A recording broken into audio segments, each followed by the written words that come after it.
Bapak Ibu yang saya muliakan, salam sejahtera untuk kita semua. Saya Nindi Susanti, saya pengajar Departemen Arkeologi Fakultas Ilmu Pengetahuan Universitas Indonesia. Dalam kesempatan ini saya mewakili Ikatan Ahli Arkeologi Indonesia. Saya akan mempresentasikan mengenai Sumatera. Sumatera memiliki keunggulan tradisi literasi yang luar biasa, namun terabaikan. Baik, akan saya mulai presentasi saya.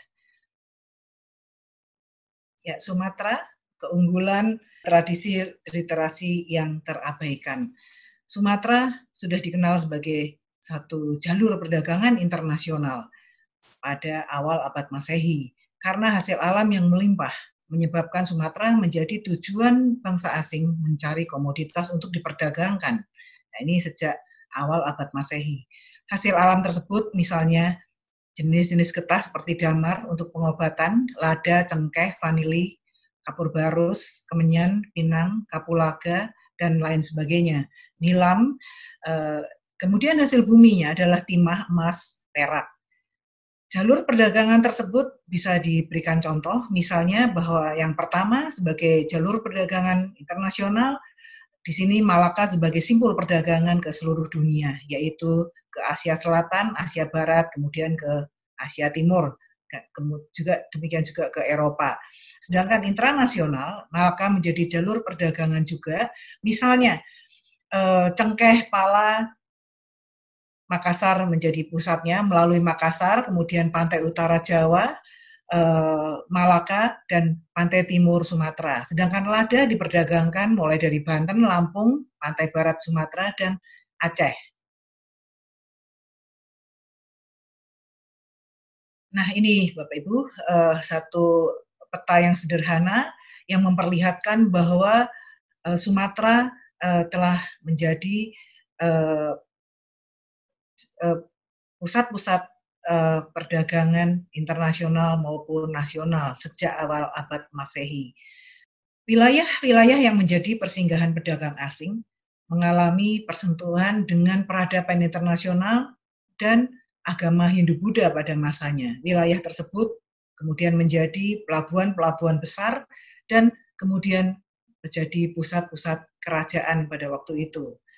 Di antaranya di sepanjang pantai barat, mulai dari Lamuri, Barus, ya, atau yang disebut dengan Fansuri di dalam berita Arab, dan pantai timur Sumatera, mulai dari kota Cina, Muara Jambi, Palembang, serta Kedah yang terletak di pantai timur Semenanjung Malaya. Selain sebagai jalur perdagangan internasional, wilayah-wilayah tersebut juga mendapat sentuhan pengenalan aksara dan bahasa, termasuk budaya dari pengaruh-pengaruh asing. Ini bisa dibuktikan dengan tinggalan-tinggalan arkeologis yang kita jumpai sampai dengan saat ini, ya khususnya bukti-bukti tertulis itu dalam bentuk prasasti dan naskah. Nah, aksara yang masuk di Nusantara itu sebetulnya ada 3, aksara besar dan berkembang, yaitu aksara Brahmi akhir atau kemudian berkembang menjadi Palawa. Dan pada abad kelima Masehi kita kenal bahwa bukti peradaban sejarah Indonesia itu ditandai dengan adanya prasasti Yupa yang ada di Kalimantan. Itu adalah aksara Palawa tua. Kemudian pada berikutnya berkembang menjadi Palawa awal dan Palawa akhir inilah yang dituliskan dalam bahasa Melayu kuno di prasasti-prasasti yang dikeluarkan oleh Kadatuan Sriwijaya. Aksara ini kemudian berkembang pada abad ke-8 menjadi aksara Jawa kuno ketika dipergunakan untuk menulis di dalam bahasa Jawa kuno, bahasa daerah pada waktu itu. Demikian juga disebut dengan aksara Bali ketika dipergunakan untuk menulis di dalam bahasa Bali kuno pada sejak abad ke-8. Di Sumatera sendiri disebut dengan aksara Sumatera kuno sejak dipergunakan di dalam menulis bahasa Melayu kuno. Tapi sebetulnya sudah dimulai sejak abad ke-7. Kemudian ketiga aksara ini berkembang lagi sampai pada masa dikenalnya masuknya pengaruh Islam. Nah, di sini ada aksara Batak. Ya, aksara Batak tentu saja juga berasal dari Sumatera kuno yang berkembang, yang dipergunakan untuk menulis di dalam bahasa Batak. Kemudian ada aksara Lontara yang dipergunakan untuk menulis di dalam bahasa Bugis. Aksara Jawa abad ke-16 ketika dipergunakan dalam menulis dalam bahasa Jawa, dan aksara Bali ketika dipergunakan untuk menulis di dalam bahasa Bali. Aksara Ulu ketika tetap dipergunakan untuk menulis dalam bahasa Melayu dan bahasa-bahasa daerah yang lain, dialek-dialek Melayu dari daerah-daerah yang lain. Kemudian ada aksara Bujo yang berasal dari Bima yang dipergunakan untuk menulis dalam bahasa Bima. Nah, kemudian ada berkembang pula aksara Arab yang dibawa oleh pedagang Arab dan berkembangnya agama Islam di Nusantara. Aksara Arab ini dipergunakan untuk menulis di dalam bahasa-bahasa daerah. Nah, ketika aksara Arab dipergunakan untuk menulis di dalam bahasa Melayu, itu namanya aksara Jawi. Demikian juga ketika dipergunakan untuk menulis di dalam bahasa Jawa, namanya aksara Pegon.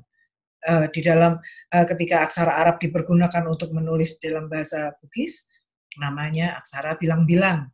Dan kemudian ketika dipergunakan untuk menulis dalam bahasa Jawa pesisiran, namanya aksara Rambang. Demikian juga ada aksara Serang, bahasanya bahasa Bugis dan aksaranya Arab. Di Wulio, ketika bahasanya Wulio, aksaranya Arab, maka disebut aksara Buri Wulio. Nah, saya akan sampaikan keunggulan tradisi tulis seperti apa yang ada di Sumatera. Kita tadi telah sebutkan bahwa sejak abad ke-7 masyarakat Sumatera dalam hal ini prasasti diwakili oleh prasasti Sriwijaya itu adalah satu dokumentasi dari bahasa Melayu tertua yang pernah ada di dunia. Jadi aksara dari bahasa Melayu kuno didokumentasikan dalam bentuk tertulis itu di prasasti Sriwijaya. Ada 9 prasasti panjang dari Kadatuan Sriwijaya, 7 diantaranya berisi ancaman pada orang-orang yang tidak taat kepada Sriwijaya. Lebih dari 25 prasasti pendek bertulis Jaya Sidayatra, artinya perjalanan suci yang berhasil.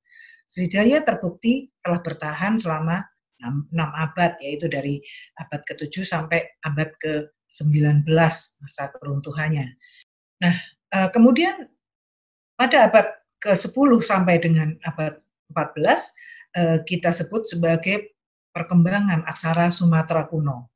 Artinya di sini bahwa aksara yang dipergunakan oleh Kadatuan Sriwijaya itu terus mengalami transformasi, berkembang ya, dituliskan di dalam bahasa Melayu di tiap-tiap daerah di Sumatera. Misalnya contohnya prasasti Ujung Langit itu ada di Lampung Utara, kemudian Panai, prasasti Panai yang di Sumatera Utara, kemudian itu dari abad ke-11 dan abad ke-10, kemudian prasasti Aditya Warman pada abad ke-14, ada naskah Tanjung Tanah di Kerinci pada abad ke-14, dan prasasti Timah yang baru ditemukan beberapa tahun terakhir ini yang tercatat ada 110 buah, itu dari abad ke-10 hingga masa kolonial, abad ke-16, 17, 18 barangkali.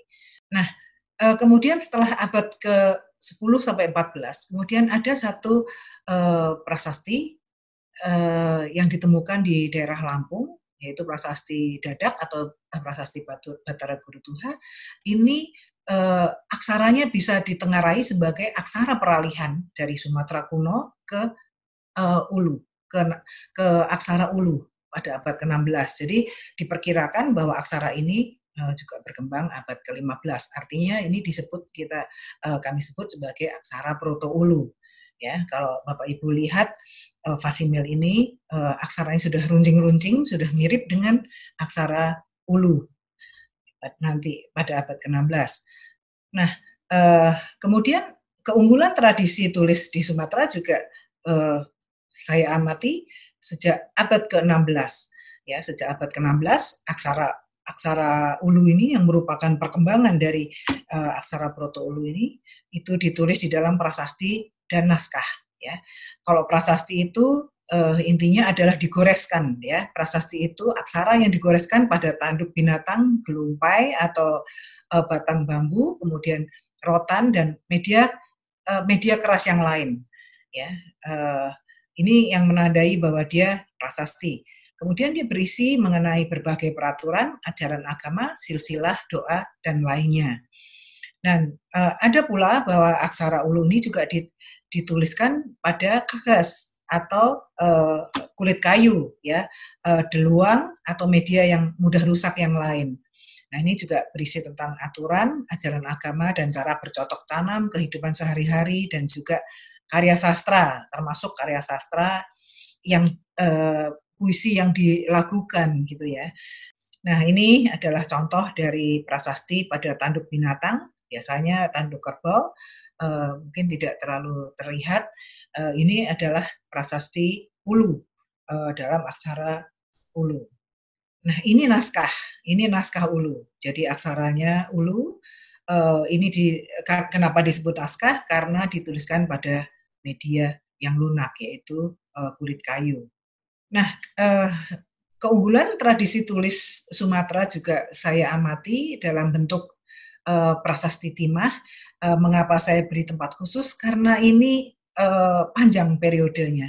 Ya, sejak berdasarkan pengamatan paleografi, kita bisa melihat bahwa prasasti timah ini sudah mulai ada sejak abad ke-10 Masehi sampai dengan masa Islam. Jadi barangkali abad ke-16, 17, 18 masih ada. Karena apa?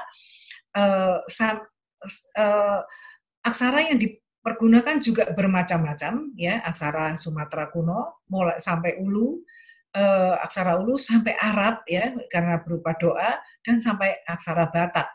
Nah, ini ditemukan di muara Sungai Musi, Sungai Batanghari, dan juga daerah aliran sungai, anak sungai yang lain, tetapi tidak dalam jumlah banyak. Yang sangat banyak yang ditemukan sekarang adalah di muara Sungai Musi dan Sungai Batanghari. Isinya bisa macam-macam, bisa doa, mantra, aturan, ya, aturan, kemudian rajah dan sebagainya. Jadi saya ingin sampaikan bahwa prasasti timah ini merupakan satu tradisi yang berlanjut, ya. Sejak abad ke-10 masyarakat menggunakan timah sebagai media, ya, yang memang ditemukan di saat dikonsentrasi di muara sungai.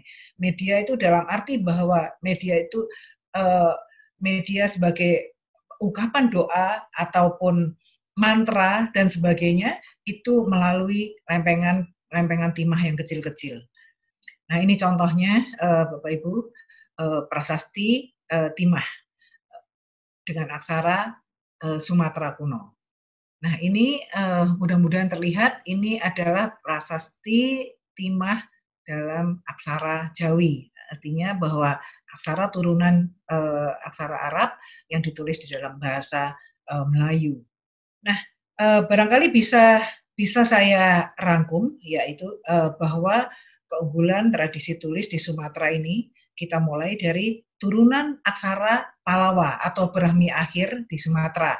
Kalau kita melihat bahwa pada abad ke-7 aksara Palawa akhir ini yang ditulis dalam bahasa Melayu kuno, dia menyampaikan kepentingan politik penguasa terkait dengan hegemoni Kadatuan Sriwijaya. Kemudian aksara Sumatera kuno ditulis juga dalam bahasa Melayu untuk menyampaikan kepentingan politik juga masih ada, namun juga di wilayah-wilayah yang berbeda, namun juga sudah mulai untuk menyampaikan ungkapan perasaan, ya, doa, aturan, ya, dan itu bisa dilihat bisa ditemukan di Panai maupun Kota Kapur dan di dalam prasasti timah dan ada naskah Tanjung Tanah. Naskah Tanjung Tanah itu naskah hukum pada abad ke-14 yang ditemukan di Kerinci. Nah, kemudian pada abad ke-15 ada aksara Proto-Ulu, yaitu berisi tentang ajaran agama dan menyebut nama-nama dewa, yaitu pada abad ke-15. Kemudian pada abad ke-16 sampai ke-18-19 tadi yang saya sebut, itu ada aksara Ulu atau yang disebut juga Kaganga atau Rejang atau Batak kuno yang dipergunakan oleh rakyat biasa untuk menuliskan syair, puisi, aturan keseharian, doa, mantra, obat-obatan, ajaran moral pada prasastinya dan naskah-naskah yang ditulis di skriptoria. Skriptoria ini adalah pusat penulisan dari prasasti dan naskah. Jadi misalnya contohnya kalau saya sebut sebagai aturan keseharian, misalnya ada satu naskah yang telah dibaca oleh Dr. Sarwit Sarwono itu mengenai bagaimana caranya mengambil madu dari pohon sialang. Bagaimana merawat anak kembar. Nah, itu sangat-sangat satu aturan atau petunjuk yang sangat sehari-hari ya untuk kejadian sehari-hari. Nah, kemudian kita beralih ke satu lagi, yaitu aksara keunggulan tradisi tulis di Sumatera yang merupakan aksara Jawi, yaitu turunan dari aksara Arab. Nah, sebagaimana saya sampaikan tadi, bahwa aksara Jawi itu adalah aksara Arab yang dipergunakan untuk menuliskan dalam bahasa Melayu. Ada 8 dialek bahasa Melayu di Sumatera, menurut Prof. Harimurti, dan ada 28 dialek Melayu di Nusantara. Prasasti dan naskah Jawi ini dipergunakan di kalangan penguasa dan ulama. Dia biasanya berisi ketentuan dagang dan politik serta ajaran agama. Nah, aksara Jawi, surat menyurat dalam aksara Jawi ini sekaligus menjadi bahasa pengantar dalam interaksi para penguasa yang melakukan perdagangan rempah di seluruh Asia Tenggara dengan Asia Barat, yaitu dengan pedagang Arab yang menjadi pada saat itu menjadi kekuatan dunia pada masanya. Kalau diperhatikan wilayah-wilayah yang merupakan jalur dari perdagangan rempah ini berkembang menjadi kesultanan dan itu komunikasinya mempergunakan aksara Jawi ini. Mengapa saya bilang bahwa Sumatera memiliki suatu keunggulan tradisi literasi yang terabaikan? Sebetulnya karena belum banyak dikaji isinya, sehingga belum banyak diketahui kearifan lokal di setiap isi dari prasasti maupun naskah, sehingga kekayaan budaya yang ada di dalamnya juga tidak banyak diketahui. Kemudian faktor yang kedua, belum banyak yang tertarik untuk mempelajari aksara dan bahasa kuno di Sumatera. Barangkali pengalaman ini akan berubah nanti di beberapa tahun ini dan beberapa tahun ke depan nanti. Semoga lebih banyak yang ingin mempelajari aksara dan bahasa kuno di Sumatera. Kemudian belum banyak masyarakat pendukung yang memiliki kesadaran pentingnya warisan budaya sebagai identitas diri. Dan yang terakhir, belum banyak masyarakat pendukung yang merasakan pentingnya mempelajari masa lalu untuk berperilaku lebih arif pada saat ini. Karena tadi saya sudah sebutkan bahwa naskah dan prasasti itu sebetulnya berisi kearifan lokal yang sangat-sangat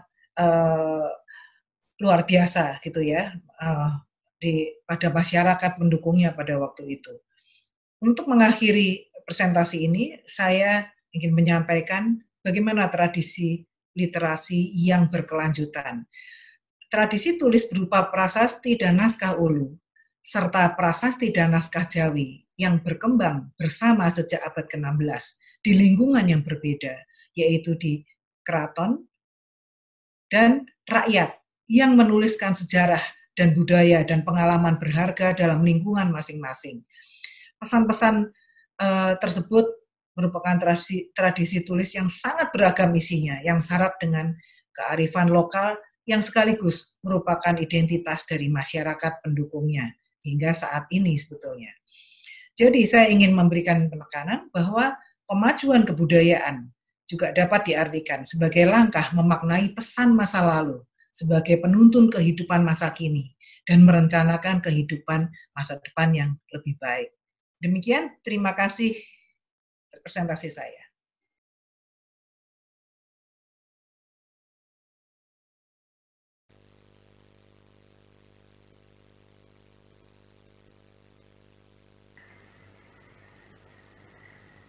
I am Daniel Perret, professor at the École d'Extrême-Orient in Paris. And my presentation is entitled North Sumatra as a melting pot of cultural diversity, mid-9th, 14th century CA. This presentation aims to shed light on a period in the history of North Sumatra which saw a great diversity of contacts and people originating from various regions who lived there at the time. This period covers from mid-9th to the 14th century CA and concerns the west and east coast as well as the interior of the region.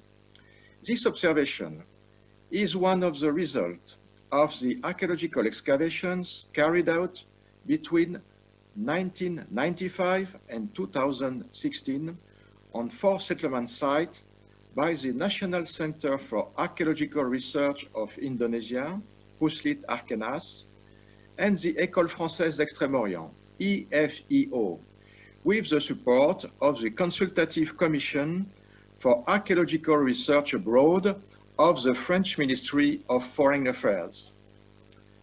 The 4 settlement sites which were intensively researched are 2 sites near Barus on the west coast, namely Lobutua, dated mid-9th, turn of the 12th century, and Bukitasang, dated 12th, early 16th century, Sipamutung in the Padang Lawas region, in the southern central part of North Sumatra, dated mid-9th, 13th century. Kotachina on the Strait of Malacca, dated late 11th, early 14th century. Barus is situated in a narrow coastal plain, which spreads between the Indian Ocean and the foothills of the Barisan Range, which summits above 2,000 meters above sea level. Inland, the Toba Lake is some 60 kilometers away. Lobutua and Bukitasang, the 2 main ancient settlement sites, are some 5 kilometers apart. From at least the middle of the first millennium of the Christian era, the northern part of Sumatra, and Barus in particular, has been renowned for its forest products, especially camphor and for gold. The reputation of Barus camphor is notably mentioned by Marco Polo at the end of the 13th century, who reported that the Fansuri camphor, which is the Barus camphor, was the best in the world, sold for its same weight in gold. This inscribed stone was found in Lobutua in 1873. It represents a very important find for the history of Barus and of Sumatra more generally, and even for the history of Southeast Asia. The inscription, dated to the end of the 11th century, indicates the presence of merchants representing a trade guild founded in South India, which was to play a very important role not only in South India, Sri Lanka, but also in trade with Southeast Asia until the end of the 13th century. This Tamil inscription is not the only evidence of a South Asian presence in Barus at that time. Excavation in Lobutua have uncovered a large number of fragments coming from objects originating from South Asia. Most of these finds are earthenware shards. I would like to underline the idea that these objects were not part of the high seas trade, but probably brought by foreign communities for their own use. Here are examples of finds very probably produced in Bengal and Tamil Nadu. They include cooking pots, candies, plates, oil lamp, and a coin mold. The latter is an important find because it proves that Barus was issuing a currency before the 12th century. In fact, Barus remains the earliest known place in Sumatra to have issued a currency. The Lobutua excavation also yielded pottery, probably made in Sri Lanka, including cooking pots shown here. The excavation at Lobutua also uncovered a large number of fragments of objects made in the Middle East. These finds are not really surprising, given that Barus has been known to traders from the Middle East since at least the middle of the 9th century. In fact, the Lobutua archaeological collection remains the largest collection of glassware from the Middle East studied and published so far in Southeast Asia. Most of the Lobutua glassware was probably made in Persia. This blown glass is sometimes decorated using a wheel or in a mold. Finds from the Middle East also include earthenware from Persia. There are, for example, jars from the well-known port of Siraf in the Persian Gulf and glazed earthenware with sometimes a calligraphic or pseudo-calligraphic incised decoration. Research conducted in Lobutua yielded this inscribed glass seal, probably made in Persia and dated 10th, 11th century. Part of the glassware found in Lobutua comes from the Eastern Mediterranean region, including Egypt and Syria. There are, for example, jarlets, small bottles, and vials with a decoration of cream trail marvering. Several beads with the A pattern were also very probably produced in Egypt or Syria. The results of the excavation in Lobutua, combined with other sources, allow to draw up an image of a site with a very heterogeneous population, including Indians, people from Sri Lanka, Persians, Arabs, Javanese, and local people. Also, each foreign community brought with it a part of its culture, whether in the form of everyday object, language, or religion. The result of the excavation gives the impression of a mix based on the same concern, namely trade in a hostile natural environment. Lobutua was abruptly abandoned at the turn of the 12th century for a reason that remains obscure. We move now to Bukit Asang, the second important old settlement site in the Barus area.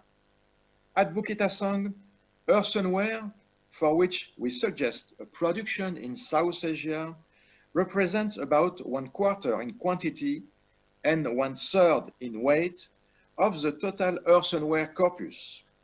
Compared to Lobutua, this share is significantly down, as it was about 2/3 by weight in Lobutua.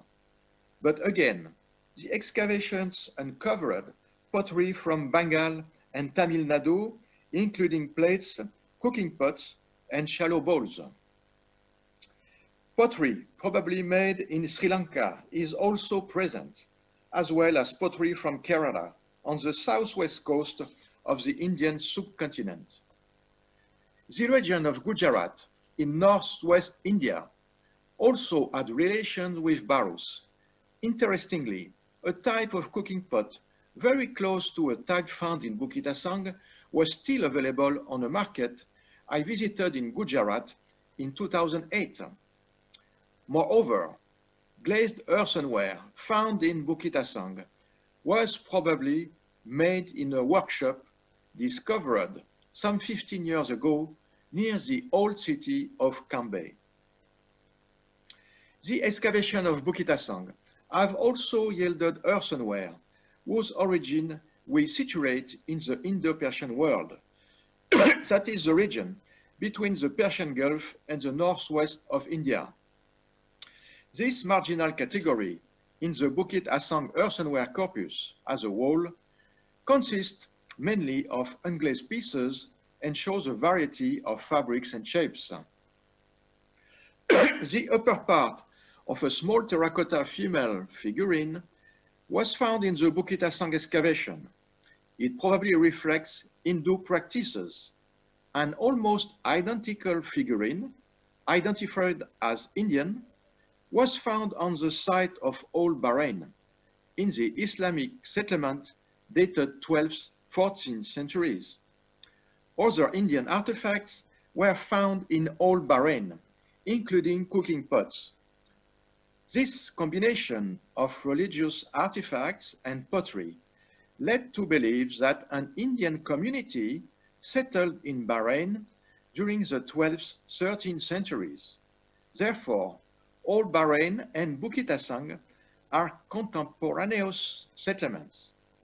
I think that the discovery of these two figurines in overseas settlements is not due to chance, but that these objects were directly related with trading activities. I therefore suggest to interpret the Barrows figurine as an evidence of the presence of members of an Indian trade guild there in the 12th, 13th centuries. The relative stability of the Barrows population is reflected in the appearance of carved Muslim tombstone, at least since the mid-14th century. Here is an example of a very interesting epitaph in Arabic characters dated to the 1370 of the Christian era. It shows a mix of linguistic components and influences, especially from the Middle East. The deceased, a woman, could belong to the Muslim Chinese community settled in Bengal at the time. Another example of the Barrows cosmopolitism, a memorial to an important individual, probably born in the Middle East, bearing inscription in Arabic and Persian languages, dated 1425 or 26 of the Christian era. Glassware is also present in Bukit Asang, but not in the same proportion as in Loboutoua. And glassware from the Middle East, and probably from other areas, seems to disappear in Barrows by the end of the 14th century. Contrary to Loboutoua, which looks like a dynamic and independent trading place, out of reach to the powers controlling the Strait of Malacca, from the 12th century, Barrows appears as a weak polity, frequently compelled to adapt to the expansionist policies of kingdoms situated in the northern tip and on the west coast of Sumatra. Bukit Asang was also a cosmopolitan place, but people seem more settled compared to Loboutoua. Bukit Asang was probably destroyed by Aceh in the 1530s. For historians of ancient times, the name of Padang Lawas, near the boundaries of the more southern provinces of Rio and West Sumatra, has been, for the last century and a half, associated with a number of Hindu-Buddhist remains. These isolated remains in the middle of the highland are all the more remarkable because they form the largest Indianized archaeological complex known so far in the northern half of Sumatra. Near the confluence of the Barumun and the Batang Pane rivers, with 3 kilometers of earthworks, Sipamutung appears as the main ancient settlement site of the region. Also situated far inland, the Sipamutung excavation uncovered a variety of finds comparable to the variety observed in Barus. Several indications lead to think that more than indicating commercial exchanges, they rather reflect a degree of cosmopolitanism. As regards earthenware, a technical group shows obvious affinities with containers found in large numbers in Barus, for which a manufacturer in South Asia is considered. At Sipamutung, this category seems to belong mostly to the final phase of occupation. As a matter of fact, a Tamil inscription dating to the 13th century was found at Porlac Dolok, situated upstream on the Barumun River. As in Barus, Sipamutung also yielded iron nails, probably a South Asian technique at the time. Moreover, a Buddha image from South Asia and dated to the 10th century was found at Sipamutung. Also tenuous, these contemporaneous data are consistent with the presence of South Asian people at Sipamutung. I have also suggested that individuals from the Middle East resided at Sipamutung. This hypothesis is based on the recovery of various types of household objects from this region, including fragments of glassware, glazed and unglazed earthenware, as well as fragments belonging to containers of stone. It is this variety which, in my opinion, is the strongest argument supporting this idea. The most surprising find was probably a dirham from Bukhara, a city situated in present Uzbekistan, dated early 11th century. It is interesting to note that such finds are very rare away from Central Asia, but a small number of coins issued by this dynasty was recovered in the port of Siraf in the Persian Gulf, a port already mentioned in relation with Barus finds. Researchers conducted at Barus highlighted the great difficulty in understanding the place of the people of the archipelago from archaeological material alone. The same is true for Sipamutung. However, the concordance of a number of more or less tenuous indications leads me to suggest that a Javanese presence may have been quite significant, at least during the last phase of occupation. Firstly, the ground plan of Sipamutung main religious complex is similar to that of central Javanese temples. Secondly, a brick structure uncovered during our fieldworks suggests architectural affinities with contemporaneous structures found in East Java. Thirdly, there is a type of kendi found in several sectors on the site. It shows a hole underneath used to fill in water. This typically Javanese kendi is known in Java as kendi maling. The last settlement site introduced in this presentation is Kotachina. This major site was rediscovered in the 1970s.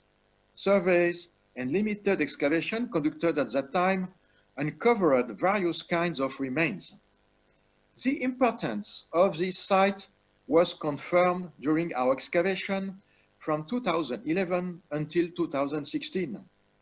As we are preparing the publication of the results, I just would like to mention a few things regarding this site, which minimal surface area is estimated at some 25 hectares.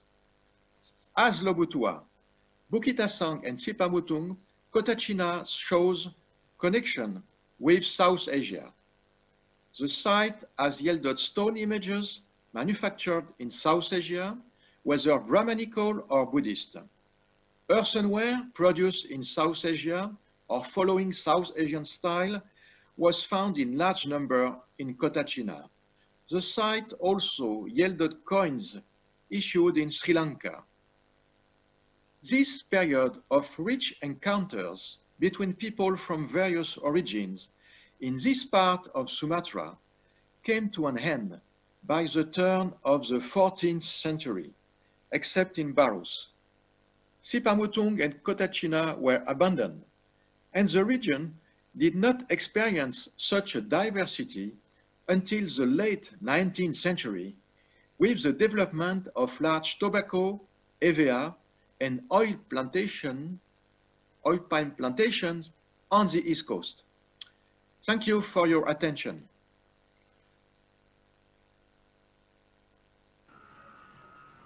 Ya, terima kasih banyak untuk Bu Nini dan Pak Daniel. Apa kabar ini berdua? Masih seger-seger ya, walaupun sudah lama. Iya, baik Mas. Pak Daniel, kita terakhir ketemu di warung bakso kalau nggak salah di Salemba ya Pak, 2 tahun yang lalu. Ya, ini dua presentasi yang sangat menarik buat saya karena satu sama lainnya ini sebenarnya satu tema, yaitu tema melting. Yang satu melting aksara atau bahasa atau linguistik, yang satu melting budaya, behavior, dan juga mungkin demografi. Jadi ini sesuatu yang benar-benar saling melengkapi dengan dua pendekatan metodologi yang juga saling melengkapi, dengan wilayah eksplorasi penelitian juga yang saling melengkapi. Jadi kalau Pak Daniel punya strategi dari barat ke timur ya, membelah Danau Toba lah kalau dibilang profilnya gitu, situs-situsnya.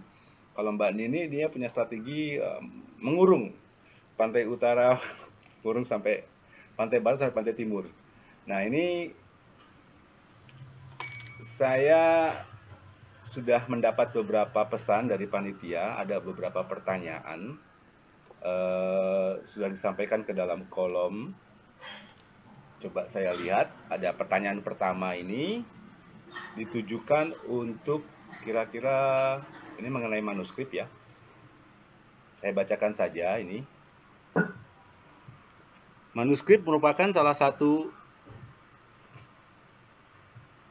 objek mungkin maksudnya dari pemajuan kebudayaan, tetapi manuskrip menjadi salah satu kurang jelas yang kurang dikenal oleh masyarakat umum. Pertanyaannya adalah bagaimana memperkenalkan manuskrip ke generasi saat ini?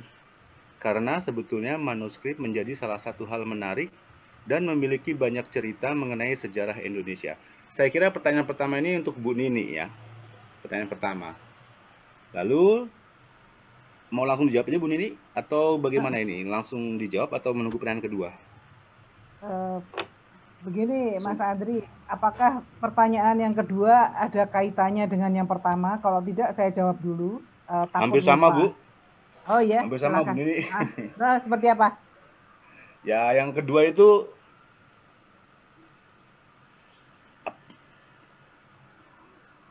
dan apakah hingga saat ini masih turun-temurun dipelajari sebenarnya aksara-aksara tersebut gitu. Dan bagaimana supaya bisa berlanjut sampai sekarang? Ini hurufnya sangat kecil ya, saya kurang bisa melihat ini. Oke. Ya. Bagaimana Mas Andri? Apakah saya langsung bisa dijawab menjawab aja dulu Bu? Ya. Terima kasih Mas Andri. Selamat sore Pak Daniel. 10 tahun kita tidak bertemu ya. Baik, saya perkenankan, saya khususnya di awal ini saya berterima kasih kepada tim penelitian saya, yaitu tim penelitian prasasti timah yang pada tahun 2019 kami telah menelusuri mulai dari Sumatera Utara sampai ke selatan untuk menelusuri keberadaan prasasti timah. Dr. Wahyu, kemudian Kurmatin, kemudian Bu Puji, kemudian Lisda, Moko, dan Dodi, ya, Dara, kalau lupa maaf. Nah, saya ingin menjawab pertanyaan yang pertama dan kedua sekaligus. Manuskrip barangkali harus dibedakan antara manuskrip dan prasasti. Manuskrip identik dengan naskah. Artinya bahwa yang membedakan dengan prasasti adalah medianya. Kalau prasasti itu adalah aksara yang dipahatkan pada media yang keras, sedangkan manuskrip atau naskah itu aksara yang dituliskan pada media yang lunak, artinya yang mudah rusak gitu ya. Jadi itu dulu perbedaan. Tetapi dua-duanya jelas berisi mengenai kearifan lokal dan sebagainya, kehidupan sehari-hari yang mencerminkan mengenai budaya masa lalu yang syarat dengan kearifan lokal maupun multikultur dan sebagainya ya. Ini sangat penting tentu saja untuk generasi sekarang. Kemudian apa pentingnya? Maksudnya bahwa bagaimana menyampaikan kepada generasi sekarang. Nah, ini mengapa tadi saya sebutkan sebagai contohnya ini ya, bahwa Sumatera itu menyimpan keunggulan tradisi literasi yang luar biasa. Saya baru melihat bahwa di Sumatera lah ada kesinambungan antara aksara yang masuk ya di awal, sejak awal Brahmi Akhir atau Palawa itu sampai kepada Ulu itu terus bersinambung dari bentuknya.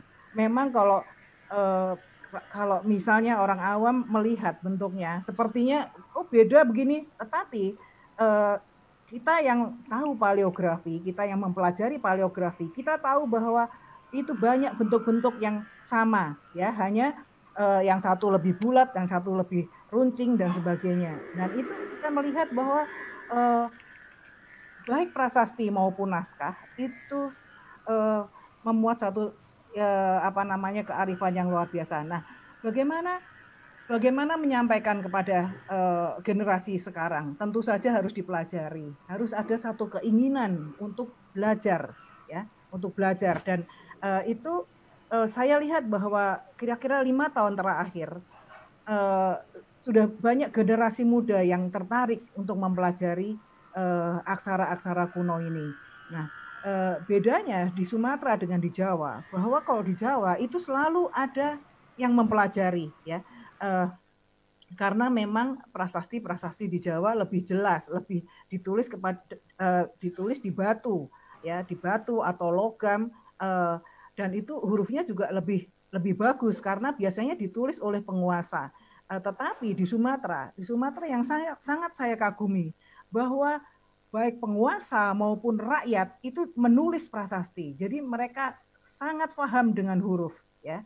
Tetapi nah, ini ada satu masa yang sepertinya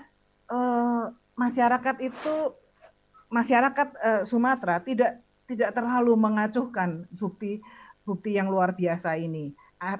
Akhirnya memang sejarah tidak banyak diungkap, budaya tidak banyak diungkap dari Sumatera. Jadi misalnya ada satu komplain, lagi-lagi Jawa gitu, semuanya bukti sejarah kuno ada di Jawa. Iya, karena sebetulnya justru masyarakat Jawa yang lebih memelihara, membaca ulang, kemudian mengkaji ulang, itu karena itu sejarahnya lebih luas terungkap. Tetapi saya melihat bahwa Sumatera lebih luar biasa.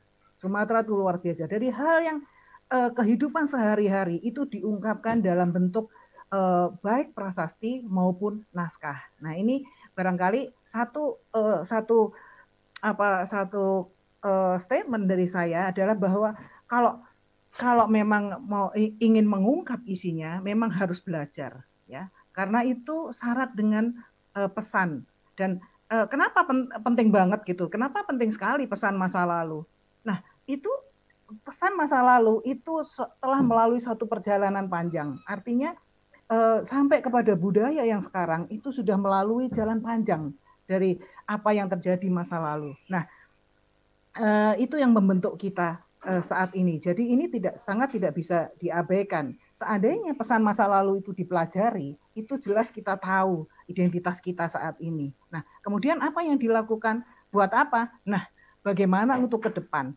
Ini kita bisa belajar dari masa lalu, masa sekarang, kemudian masa depan. Jadi mempelajari isi naskah maupun prasasti itu bukannya tidak berguna, tetapi justru menjadi kekayaan kita masyarakat Indonesia. Barangkali apakah itu menjawab, Mas Andri?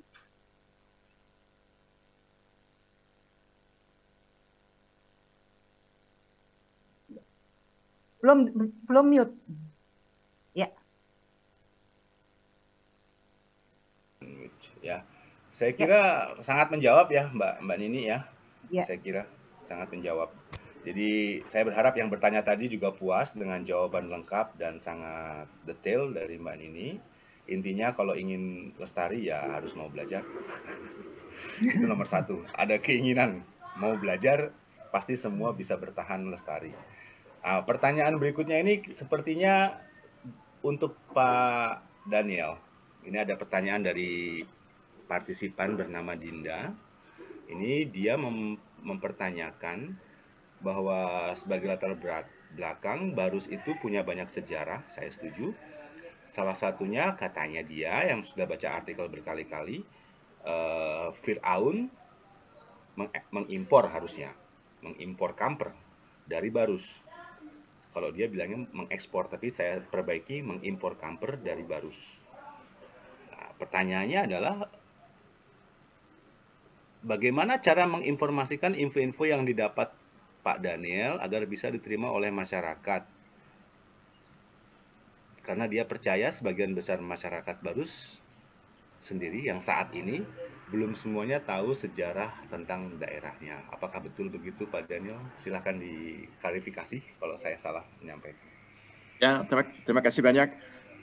Pertama saya ingin mengucapkan terima kasih kepada panitia Iconic 2020 karena mengundang saya untuk melakukan presentasi ini. Ya sebenarnya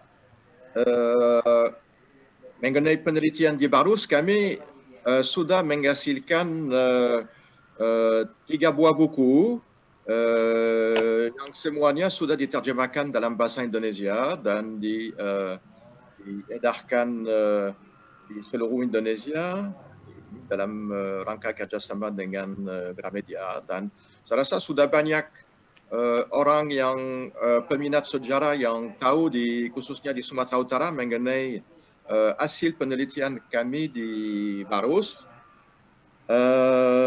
Jadi sebagai peneliti saya tidak bisa melakukan lebih dari itu. Harapan saya mungkin nanti ada mungkin artefaknya bisa dipresentasikan dalam rangka pameran atau sosialisasi, bentuk sosialisasi yang lain supaya masyarakat baru sekarang lebih sadar lagi tentang kekayaan sejarah Barus. Sebenarnya tahun yang lalu saya sempat menyelusuri pantai barat Sumatera Utara dari Natal sampai saya kembali ke Barus sesudah meninggalkan Barus 15 tahun yang lalu, dan kesimpulan sementara saya memang di pantai barat untuk sementara ini Barus sangat penting dari segi sejarah kuno ya. Jadi saya sangat gembira karena penelitian kami di Barus sebenarnya menghasilkan hasil-hasil yang sangat penting saya rasa untuk bukan saja untuk sejarah Barus tetapi sejarah Sumatera pada umumnya. Itulah jawaban saya. Oke Pak Daniel, saya lengkapi sekali lagi. Apakah betul memang Fir'aun mengimpor kamper atau esens gaharu dari Barus? Saya rasa tidak ada bukti mengenai hal ini. Yang jelas bukti sudah ada pada sekitar pertengahan separuh kedua milenium pertama Masehi. Itu saja. Kalau sebelumnya saya tidak bisa menjawab dengan pasti ya. Oke, terima kasih Pak Daniel. Ya. Itu jawaban untuk dari Pak Daniel untuk Dinda ya. Nah, ini ada satu lagi pertanyaan dari Safira untuk Mbak Nini, terkait dengan prasasti timah.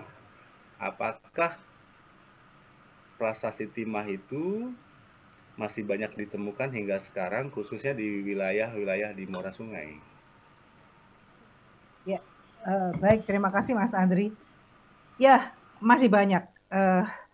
Kita jadi para penyelam biasanya mencari keramik, kemudian artefak yang lain dari muara-muara sungai tersebut, dan saya mendengar dari Mas Wahyu dari Balar itu mereka terkadang tidak tahu apakah itu prasasti atau bukan. Jadi timah-timah itu dilebur menjadi bandul jaring gitu ya.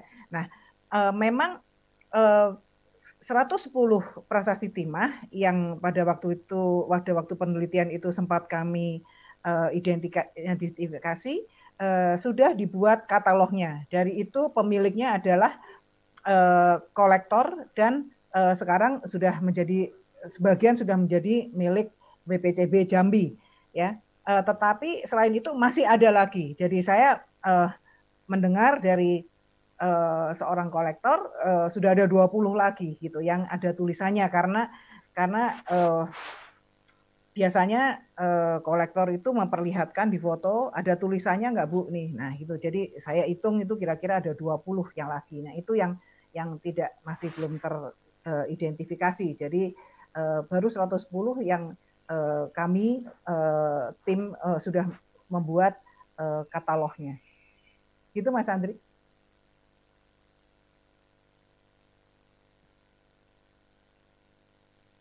Oke, ya. Terima kasih Bu Nini untuk jawabannya. Apakah masih ada pertanyaan lagi dari operator pertanyaan? Kalau tidak, saya coba tanya sama Pak Daniel dan Bu Nini ini, kalau boleh bertanya. Cuma pengen tahu. Ini apakah dari cross check pendekatan aksara atau dan pendekatan arkeologis ini juga dibarengi dengan pendekatan bioarkeologi untuk tahu bahwa melting pot-nya itu Sumatera itu memang fantastis gitu. Secara demografi apakah ada signifikansi percampuran antar komunitas atau antar suku lah, anggap saja begitu bahasa kasarnya, bahwa tadi ada orang sisa budaya Tamil, tapi juga ada Persia, ada kontak Persia, ada kontak dengan Mesir.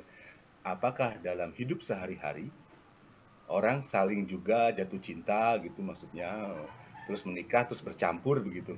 Apakah ada bukti seperti itu untuk dari Mbak Nini atau Pak Daniel? Silakan, mudah-mudahan. Ya, Pak Daniel dulu deh. Ya, ya, masalahnya penelitian arkeologi menghasilkan artefak saja. Jadi susah sekali untuk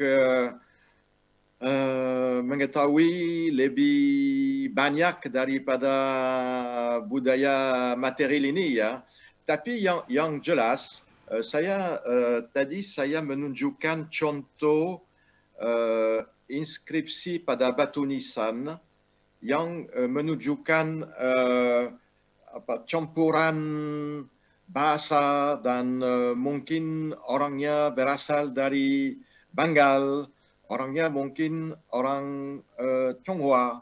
Jadi ini menurut saya ini merupakan satu contoh bahwa masyarakat tidak hidup secara terpisah di Baros, apalagi sewaktu penelitian, sewaktu penggalian, kami tidak melihat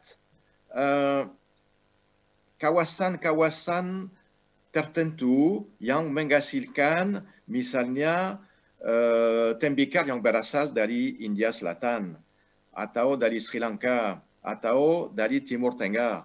Sepertinya semuanya bercampur. Jadi ya ini memang susah sekali untuk menarik kesimpulan langsung.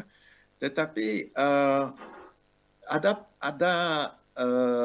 rasanya itu memang masyarakat pada waktu itu masyarakat itu bersama, dan di Sipamutung juga tampaknya begitu juga, dan saya rasa di kota Cina juga. Jadi dari segi sebaran artefak, dari isi inskripsi, khususnya di Barus, inskripsi dari batu nisan, itu tampaknya memang istilah mentikpot memang bisa digunakan untuk zaman tersebut, ya. Ya. Baik Pak Daniel, terima kasih banyak Ya. ini. Mbak Dini bagaimana? Ya, saya rasa memang betul apa yang disampaikan Pak Daniel. Barangkali saya bisa menambahkan bahwa pada tahun 2017 itu Departemen Arkeologi mendapat tamu seorang tamu dan beliau dokter, ya, seorang paleontologi Profesor Salman. Beliau bilang bahwa beliau meneliti mumi-mumi yang ada di Mesir, dan dia bilang bahwa itu diawetkan dengan kamper dan kapur barus dari Sumatera. Nah, ini tentunya menjadi tadi yang penanya yang pertama itu juga bisa mencari informasi mengenai itu. Dan kemudian yang saya sampaikan, ingin saya sampaikan bahwa memang betul, saya rasa bahwa Pak Daniel sudah berbelasan tahun meneliti mengenai Lobutua, dan kemudian juga di Sumatera Utara, yang kita tahu bahwa pemukiman komunitas Tamil itu sudah ada di sana, ya, barangkali sejak abad ke-9, ya Pak Daniel. Sudah ada di sana berdasarkan sumber tertulis, prasasti Lobutua dan sebagainya. Nah, apakah mereka juga menikah atau bagaimana? Saya pikir ya, itu jelas, ya.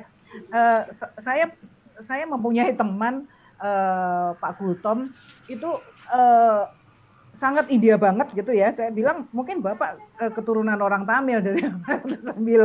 Nah, itu masih saya rasa masih jelas, ya, apalagi artefak arkeologi dan juga dari sumber tertulisnya seperti prasasti yang ditemukan oleh Pak Daniel tadi, Lobutua, itu jelas memperlihatkan adanya satu hubungan yang lebih daripada hubungan dagang, saya rasa. Begitu Mas Andri. Bagaimana Mas Andri? Ya, saya senang sekali itu, karena kita juga tidak jauh dari Barus di Aceh, itu kan juga tipikal orangnya sekarang juga mirip-mirip orang Persia. Iya. Ya. Ini ada satu lagi pertanyaan untuk Pak Daniel lagi. Ini katanya ditanya, kalau sudah keliling Sumatera, daerah mana yang paling menarik di Sumatera, Pak? Jadi satu itu, lalu disambung lagi, kenapa kemudian penduduk Barus atau kota Barus ditinggal oleh penduduknya, seperti ditinggalkan. Jadi yang tadinya ramai kok tahu-tahu surut menjadi sepi begitu. Itu aja Pak Daniel, pertanyaan untuk Pak Daniel. Ya, terima kasih banyak. Ya, sayangnya saya belum sempat meneliti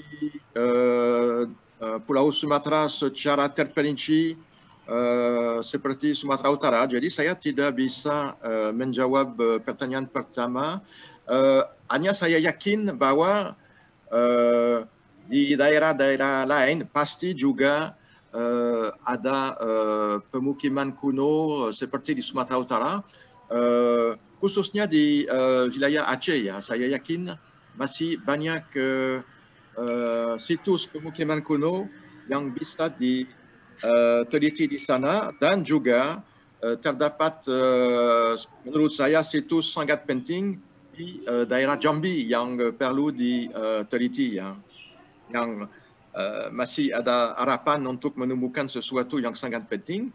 seperti juga di pantai Sumatera Selatan yang teman-teman dari Puslit, dari Balar dan mungkin dari UI juga sempat menemukan tinggalan-tinggalan yang sangat awal di daerah air sugian Banyu Asin yang sebelum zaman Sriwijaya. Ini jenis temuan yang sangat penting untuk sejarah Sumatera dan sejarah Asia Tenggara pada umumnya.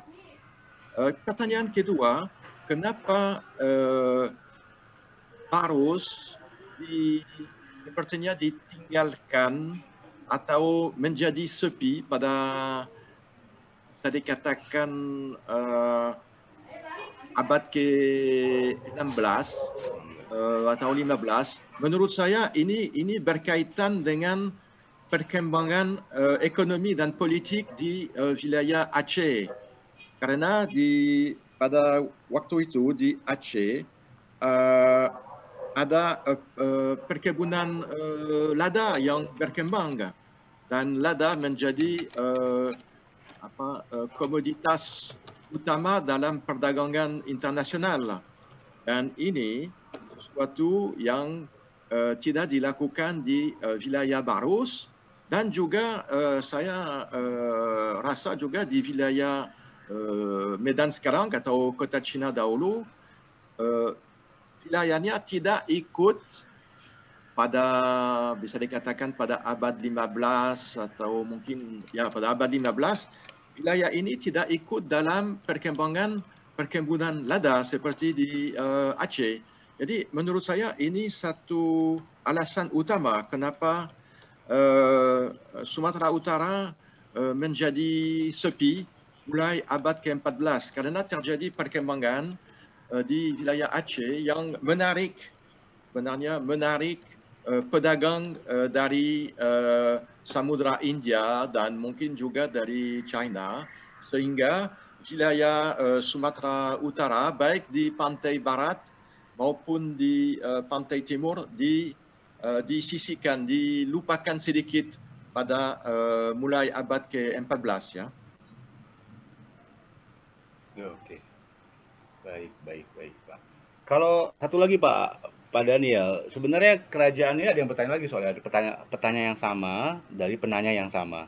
Sebenarnya kerajaan Barus itu masuk dalam kerajaan berlatar belakang agama apa sebenarnya? Apakah dia masuk ke dalam dinamika Hindu-Buddha, lalu kemudian masuk ke dalam dinamika pengaruh Islam, atau bagaimana Pak Daniel?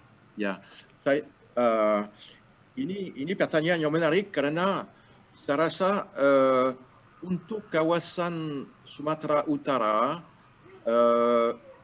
memisahkan zaman Hindu-Buddha dan zaman Islam mungkin tidak berarti.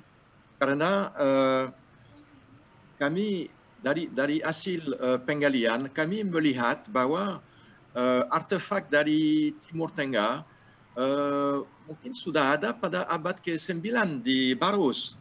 Jadi ini ada kemungkinan ada orang Islam di Barus sejak abad 9 di Lobutua, dan pada waktu yang sama ada juga orang Hindu dan orang Buddha di Barus juga. Jadi ini kita perlu melihat melting pot bukan saja dari segi budaya, tetapi secara lebih terperinci dari segi agama. Itu orang Islam sama orang Hindu Buddha hidup bersama. Menurut saya tidak bisa dipisahkan dinamika agama dan dinamika budaya. Dan yang menurut saya yang paling menggerakkan itu bahwa keadaan seperti ini mungkin juga berlaku di pedalaman, di kawasan seperti Sipamutung. Menurut saya ada tanda-tanda bahwa orang Islam dan orang Hindu dan Buddha hidup bersama di antara abad 9 dan 13. Jadi ya ini saya rasa satu hasil yang menarik dari penelitian situs pemukiman kuno di Sumatera Utara itu bahwa kita tidak bisa membedakan fase atau zaman Hindu-Buddha dan zaman Islam karena orang itu bersama dari awal, dari abad 9 dan mungkin lebih awal lagi, tetapi kami tidak menemukan situsnya ya. Iya, terima kasih Pak Daniel, sangat menarik informasinya. Sudah ada Pancasila di Barus ya. Bhinneka Tunggal Ika berjalan lebih dahulu ternyata sebelum Majapahit. Ya, apakah ada pertanyaan lagi untuk Bu Nini dan Pak Daniel? Dari kita ada berapa partisipan sekarang? 76 partisipan termasuk kita bertiga. Mungkin kira-kira waktunya masih ada dari panitia buat kami bertiga.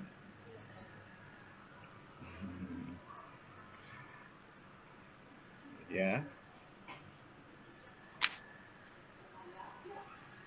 Kalau tidak ada, mungkin saya kembalikan ke mana ini? Ke panitia untuk dilanjut. Oh, sorry. Ada satu ini pertanyaan untuk Mbak Nini, untuk Bu Nini. Ini pertanyaan mungkin belum selesai atau selesai ya. Menarik tradisi lisan yang terlupakan. Tradisi lisan, saya nggak ngerti pertanyaannya karena presentasi adalah tradisi literasi sebenarnya, aksara. Kalau menurut Ibu Nini dari tradisi lisan Sumatera, apa yang paling menarik untuk Ibu Nini? Membaca presentasi Ibu, saya jadi mengerti beda isi prasasti dan naskah. Saya ada pertanyaan sedikit, apa yang menarik terkait tradisi lisan di Sumatera menurut Mbak Nini? Selebihnya adalah dia mengaku bahwa dia senang dengan Mbak Nini. Gitu aja. Terima kasih. Jadi barangkali yang dimaksud adalah tradisi tulis, gitu ya. Barangkali yang dimaksud tadi tradisi tulis. Jadi memang ya sangat menarik. Nah, kalau tadi betul apa yang ditanyakan tradisi lisan. Nah, sangat mungkin bahwa yang tradisi lisan itu kemudian diungkapkan di dalam bentuk tulisan. Itu yang luar biasa. Artinya bahwa tradisi literasi itu sudah sangat dipahami oleh masyarakat Sumatera ya, dari abad ke-7 sampai ke saat ini gitu ya, sampai ke sampai saat ini. Kok tadi saya bilang itu masih terus karena ini juga terbukti dengan ditemukannya prasasti-prasasti yang misalnya timah dan sebagainya itu terus berlangsung gitu ya sampai ke abad 18 gitu ya. Jadi tadi ada kesalahan presentasi saya. Sriwijaya bukan sampai abad ke-19 tapi sampai abad ke-13. Jadi setelah itu kemudian Sriwijaya tidak terdengar lagi kabarnya. Jadi itu tadi bahwa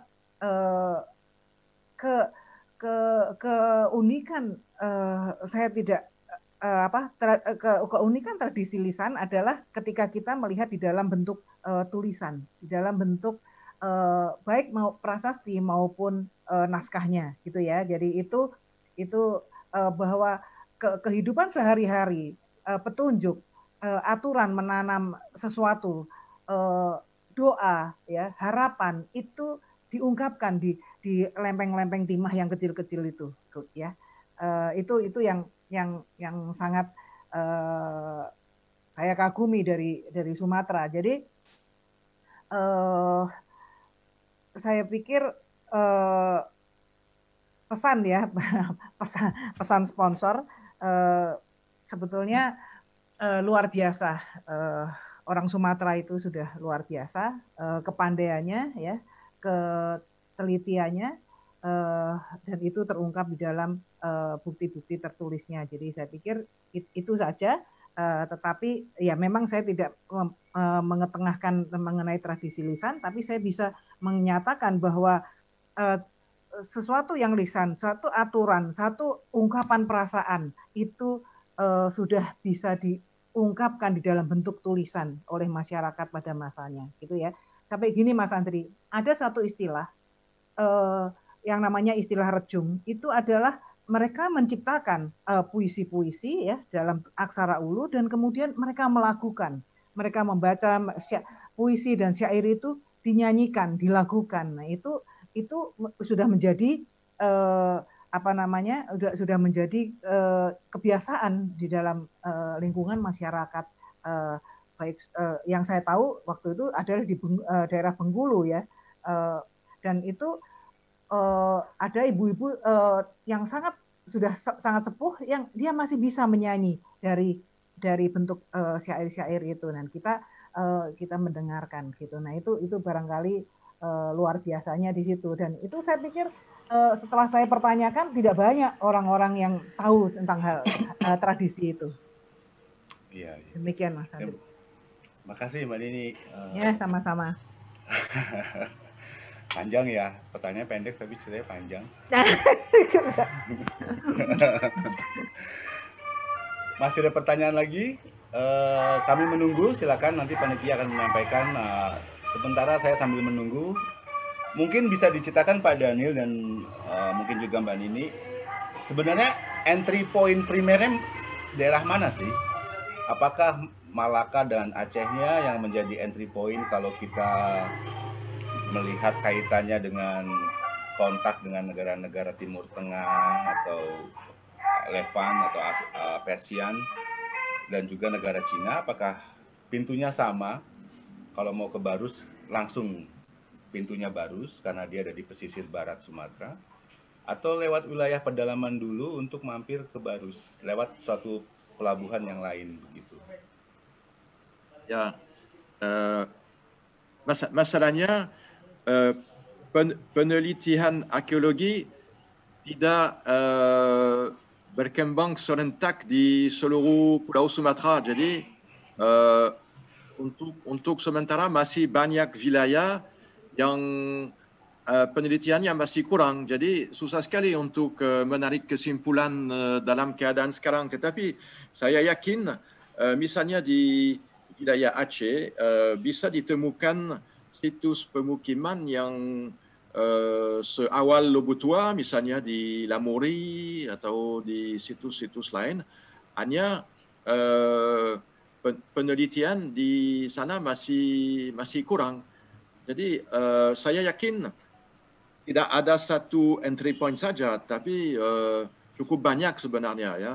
Dan untuk memastikannya itu kita memerlukan penelitian yang makan banyak waktu ya. Misalnya baik di Barus maupun di Sipamutung maupun di Kota Cina, untuk melakukan penelitian yang cukup lengkap itu memerlukan 5 tahun, dan sampai dijadikan buku itu memerlukan 8 tahun, 10 tahun. Ini berarti bahwa arkeolog menghadapi keadaan yang sangat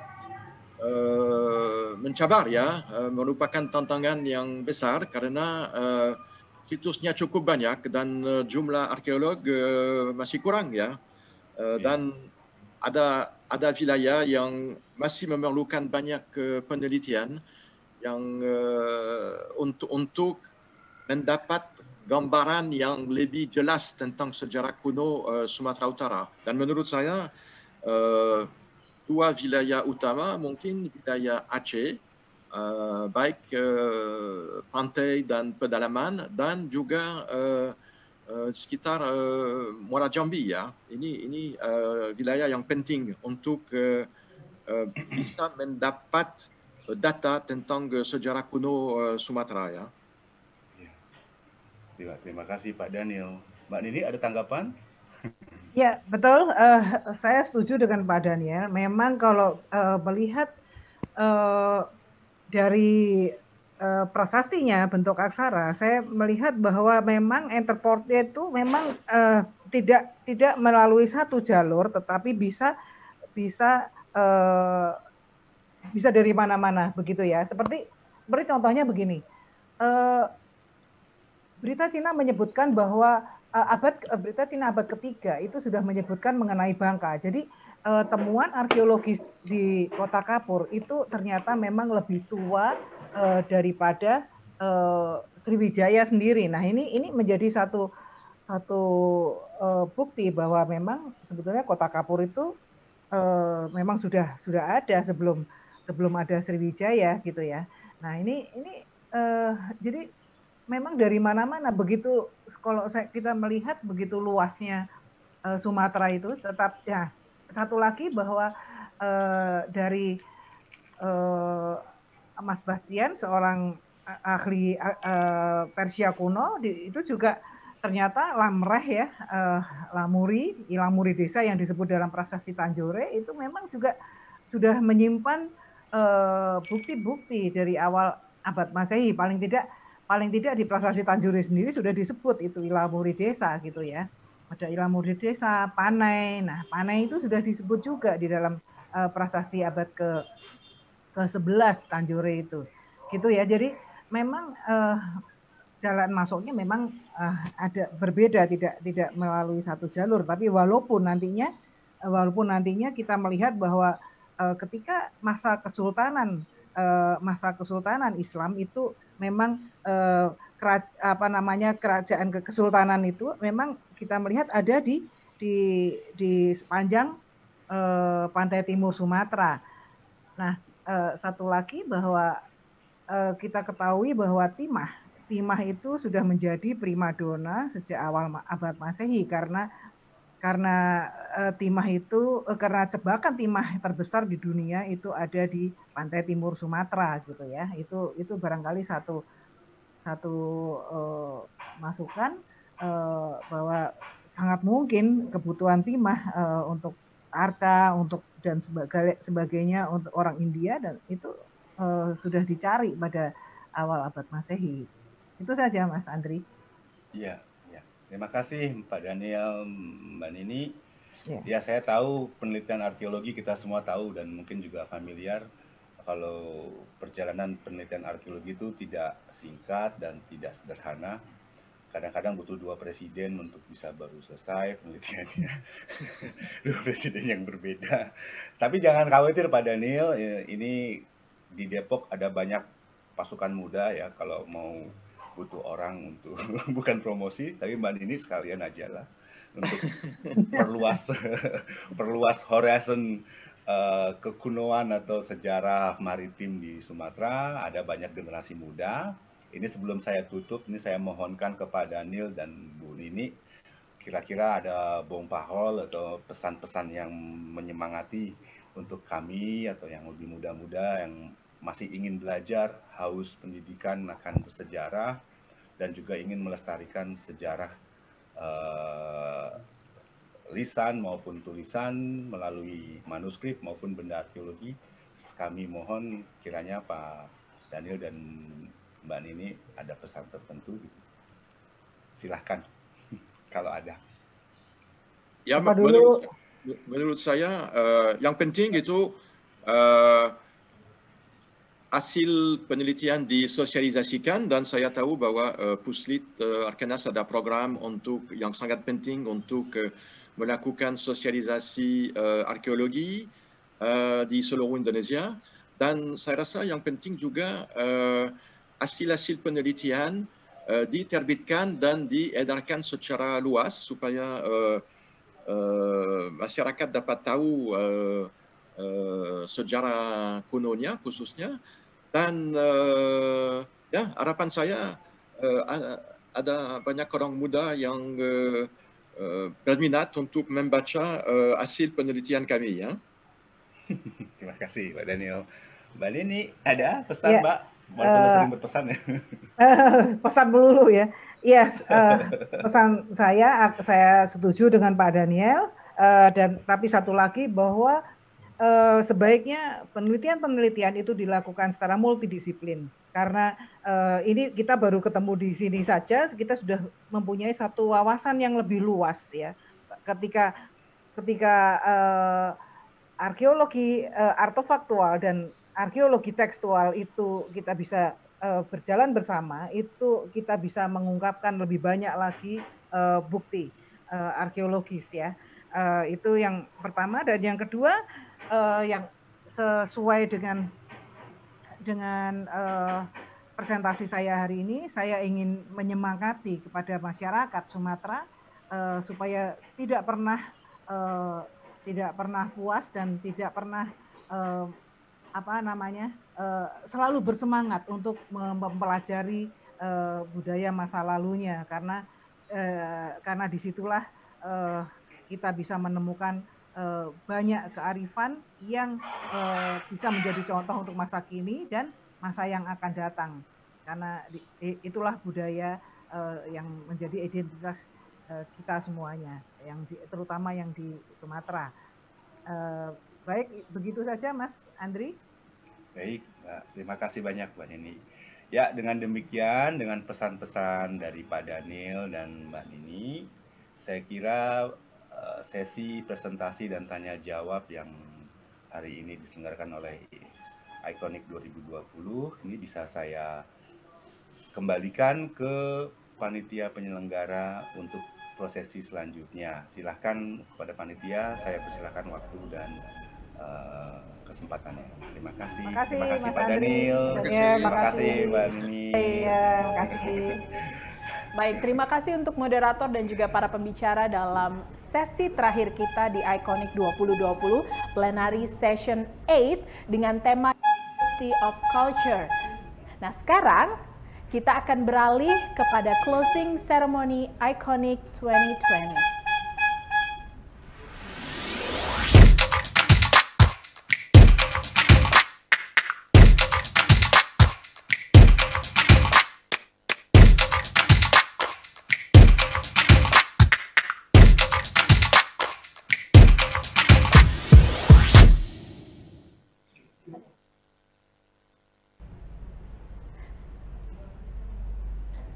Hi Sobat Iconic, it's been amazing 3 days full with cultural discussion and activities in Iconic 2020. But today has come to an end. Shortly we will have the Iconic 2020 closing ceremony. Hopefully this whole series of Iconic 2020 will provide you with a lot of insight and also a deeper introduction to Indonesia culture.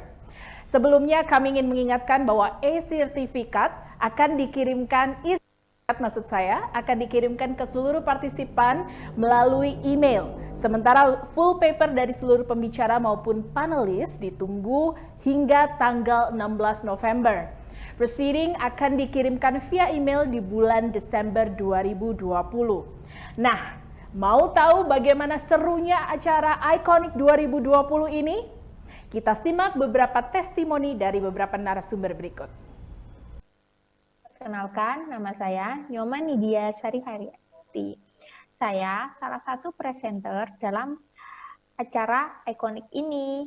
Di sini, dengan adanya Iconic ini, saya dapat memperkenalkan budaya di daerah saya, yaitu di daerah saya di mana di Bali itu terkenal mayoritas Hindu, namun di daerah saya, satu desa, semuanya merupakan penduduk yang beragama Islam. Nah, disinilah terjadi akulturasi budaya di antara umat Hindu dan umat Islam. Banyak sekali keseharian yang kita lakukan bersama dan saling tolong-menolong, saling menghormati, dan saling toleransi.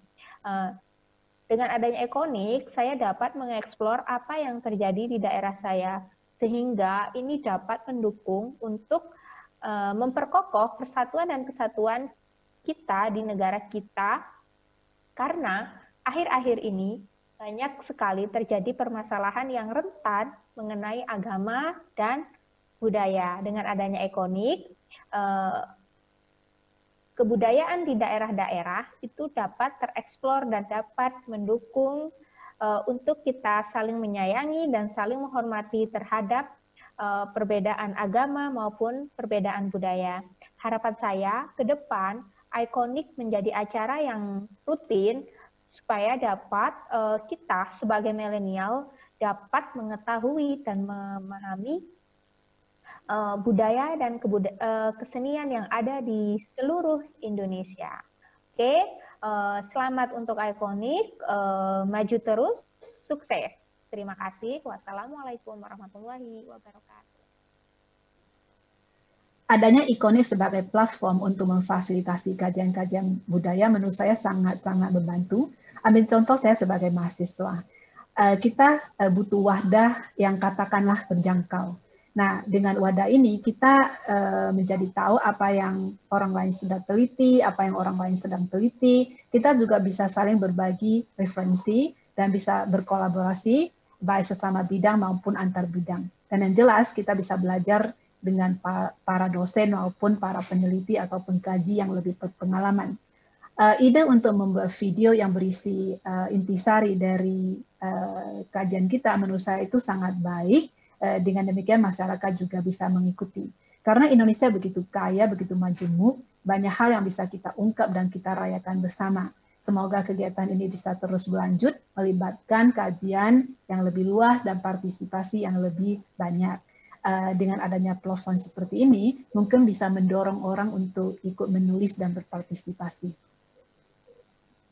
Nama saya Atinur Auliati Rahma. Saat ini saya sebagai mahasiswa pendidikan fisika semester 5, Fakultas Matematika dan Ilmu Pengetahuan Alam Universitas Negeri Yogyakarta. Senang sekali pada kesempatan kali ini saya dapat menjadi salah satu presenter dalam acara Iconic 2020. Di sini saya membawakan artikel tentang tinjauan fisis perahu Madura yang saya tinjau berdasarkan fisika, salah satu background saya. Saya senang sekali karena Iconic ini dapat menjadi salah satu wadah penelitian-penelitian, apalagi yang multidisipliner seperti saya yang meninjau salah satu artefak kebudayaan melalui tinjauan fisis dari sudut pandang fisika. Harapannya untuk Iconic 2021 nanti bisa diselenggarakan secara offline, semoga COVID-19 segera tuntas, sehingga nanti saya bisa ikut meramaikan kembali dan ikut bersosialisasi dan melihat secara langsung presentasi-presentasi dari presenter-presenter dan tim speaker lainnya. Ya, terima kasih ya. Salam dari Yogyakarta. Nah, tadi Sobat Iconic bisa mendengarkan sendiri begitu banyak testimoni yang mengalami hal-hal yang berbeda selama penyelenggaraan Iconic 2020. Dan saya juga mau mengingatkan untuk Sobat Iconic, don't forget to follow Iconic social media and share your experience attending the event on your Instagram story. Don't forget to tag along the Iconic social media or Iconic Instagram at iconicculture.id. Sekali lagi, jangan lupa untuk tag kami dan sertakan keseruan kalian mengikuti Iconic 2020. Sementara itu, saya juga mau ngingetin untuk Sobat Iconic, jangan lupa untuk terus mendukung Iconic dengan memasang foto kalian menggunakan tweetbond dari iconicculture.id, dan semuanya itu bisa kalian temukan di Instagram dari Iconic. Sekali lagi untuk teman-teman, sobat-sobat Iconic semuanya, jangan lupa untuk bisa terus mendukung Iconic 2020 dan semoga saja nanti di 2021 kita bisa bertemu muka dengan muka. Sementara itu, kita juga mau mengucapkan terima kasih dan juga apresiasi untuk seluruh panelis yang telah mengirimkan video mereka. Dan Iconic sudah menyiapkan official merchandise untuk kedua panelis yang memenangkan video terbaik. Dan pemenangnya jatuh kepada yang pertama adalah Ainar 3A dengan video penguatan pengetahuan lokal masyarakat dalam kebencanaan melalui pengarsipan digital. Sementara video terbaik kedua jatuh kepada Sochu Sintali, Warisan Pendidikan dan Budaya Nusantara, catatan Yijing. Terima kasih dan apresiasi untuk semua panelis yang sudah mengirimkan video Anda, dan untuk para pemenang nantikan saja official merchandise dari Iconic 2020. Dan selanjutnya kita akan mendengarkan penutup yang akan disampaikan oleh Bapak Yudi Wahyudin, selaku Direktur Pembinaan Tenaga dan Lembaga Kebudayaan, Direktorat Jenderal Kebudayaan Kementerian Pendidikan dan Kebudayaan Indonesia. Silakan Bapak, waktu dan tempat kami persilahkan. Baik, terima kasih. Selamat sore. Bismillahirrahmanirrahim. Assalamualaikum warahmatullahi wabarakatuh. Salam sejahtera, Om Swastiastu, Namo Buddhaya, salam kebajikan, Rahayu. Dear participants, presenter, plenary speakers, distinguished guests, ladies and gentlemen, please allow me to express my sincere gratitude to all the participants, presenter, plenary speakers, and the organizing committee that have made this conference a success. I would also like to thank the association profession for their contribution in the roundtable discussion. We really appreciate all of these efforts to prepare and deliver your great ideas about Indonesian culture. I would also like to express my gratitude for our partner, Faculty of Humanities Universitas Indonesia, for their full support. The first international conference on Indonesian culture in 2020 in this time of pandemic as a virtual conference have connected us with one another from Sabang to Merauke, even globally with other countries.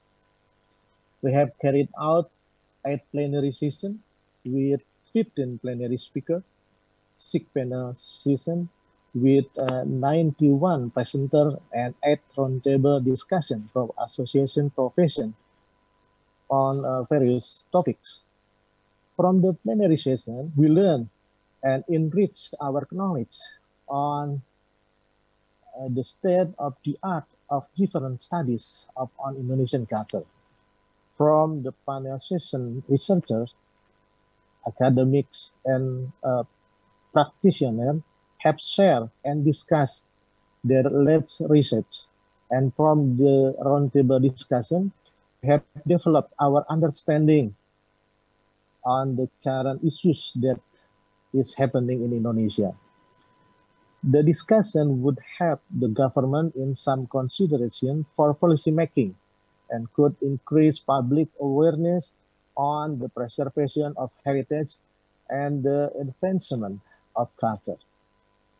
This year's theme of connectivity and sustainability, fostering cultural commons, and the 8 subthemes have brought us enlightenment of the importance of shared knowledge and resources. And through connectivity and sustainability, it can be readily developed and utilized for the public.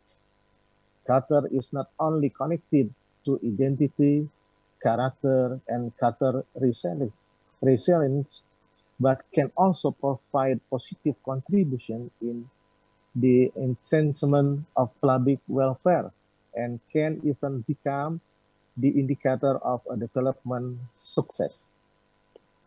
I hope that all of the sessions in the conference would have an impactful effect to the studies of culture in Indonesia. The shared knowledge and the exchange of ideas in the discussions can give insight and contribute to the development of cultural science in the academic world. The conference has had an audience of more than 500 participants each day. I also hope that this interdisciplinary conference can encourage the dissemination of research into the public and stakeholders, thus enabling transformation at a local level.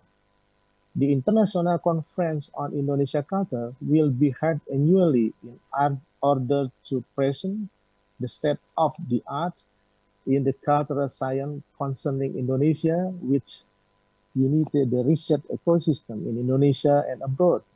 Therefore, I look forward to see you the next year in Iconic 2020. Your participation and contribution could make a difference for the better future of Indonesian culture. We have reached the end of our little journey in life. From the committee, would like to apologize for any inconvenience in organizing the conference. Thank you very much. Wassalamualaikum warahmatullahi wabarakatuh. Salam sejahtera, Om Santi, Santi Om, nama budaya, salam kebajikan. Thank you, terima kasih.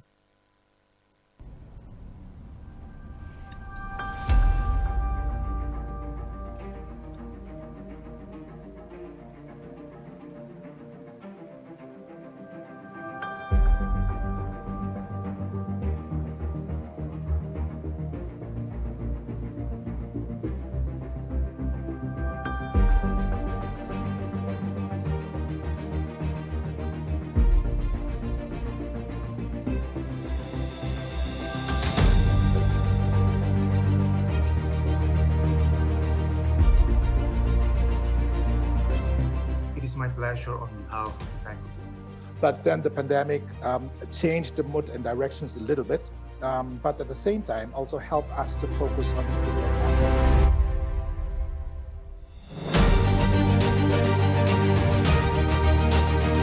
Apa sih seni?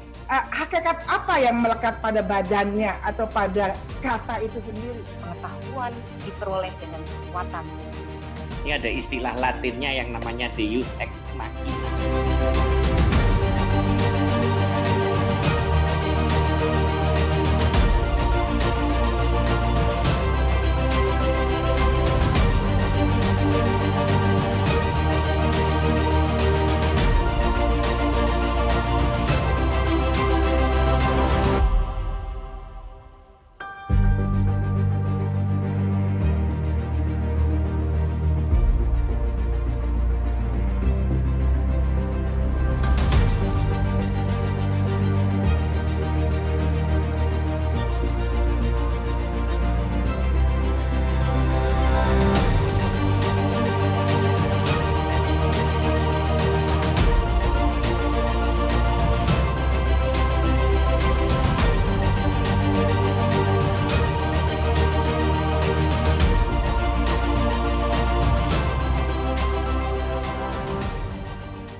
Time has ended.